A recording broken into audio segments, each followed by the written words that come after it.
பட்டாணி green peas எடுத்திருக்கேன், ஒரு 1/2 கிலோ எடுத்திருக்கேன். வெங்காயம் ஒரு 150 கிராம் எடுத்திருக்கேன். கருவேப்பிலை எடுத்து வச்சிருக்கேன். தக்காளி ஒரு 150 கிராம் போட்டிருக்கேன். சோம்பு, ஏலக்காய், அன்னாச்சிப்பூ, கிராம்பு, கல்பாசி.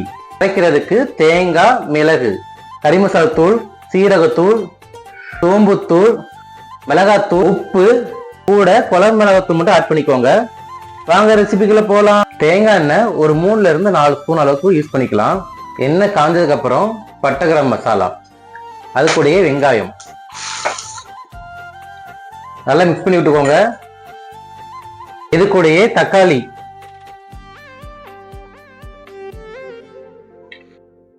ஒரு ஸ்பூன் குழம்பு மிளகாத்தூள் போட்டுக்கலாம். சின்ன ஸ்பூனுக்கு 1 ஸ்பூன் தனி மிளகாத்தூள், 1 ஸ்பூன் சோம்புத்தூள், 1 ஸ்பூன் சீரகத்தூள், 1/2 ஸ்பூன் கம்மியா கறி மசாலா தூள். மசாலா போட்டதுக்கு அப்புறம் நல்லா வதக்கி விட்டுருங்க.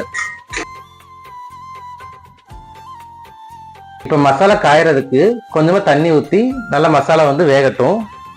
ஒரு மூடி போட்டு 10 நிமிஷம் ஸ்லோ ஃப்ளேம்ல குக் பண்ணுங்க. மிக்ஸி ஜார்ல எடுத்து வச்சிருந்தோம்ல தேங்காய், மிளகு, அதை போட்டு நல்லா அரைச்சிடலாம்.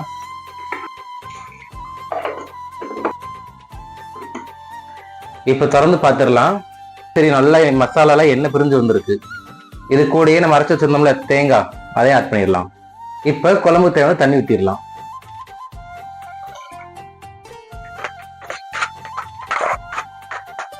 பட்டாணி மசாலாவுக்கு தேவையான உப்பு ஒரு 10 நிமிஷம் மூடி போட்டு மூடி வச்சிருங்க.